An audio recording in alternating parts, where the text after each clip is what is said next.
Ku Lwokubiri lwa wiiki eno waliwo omuwala eyakwatibwa ekiwunya wano mu divizoni Rubaga ng'alangibwa kubba ssente ku ssimu ya mulirwana we. Omuwala ono Hamida Nanziri okusinziira ku poliisi baamusosa ku poliisi y'e Kasubi gye yakolera sitatimenti olwo n'atwalibwa ku poliisi e Kawaala.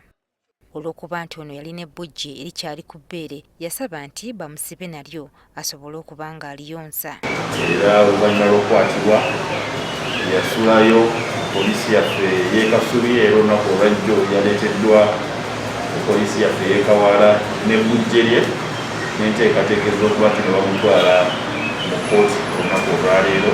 Tukitegedde nti akawungeezi k'olwokusatu omwana ono yafuna obuzibu era n'atandika okwesika. Nanziri nga ye nnyina w'omwana agamba nti asaba poliisi emukkirize amudduse ku ddwaliro kyokka nerwawo era alumiriza nti omwana we yafiira ku ttaka lya poliisi. Yatandise okwesika n'endowooza kuba mwabaddemu empewo nnyingi n'empita omusirikale nemugamba omwana agamba yaddira mwali kwesika bwesisi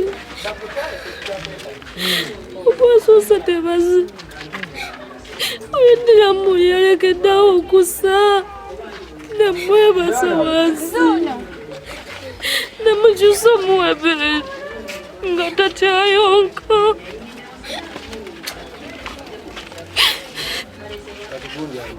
Nempita abasirikale ne bagamba omwana wange afa. Webaziguliddewo bamutaddewo ku seminti. Ab'enganda za Nanziri bagamba nti poliisi yalagajjala era nga bo kye baagala bwe bwenkanya. Tiwabaddewo obulagajjavu obwa poliisi okukkiriza omwana okumuyonseza munda mu kaduukulu kyekyafiiriddeko omwana okufa. Poliisi omwana yayisa ne bagaana okukola ki okuvaayo.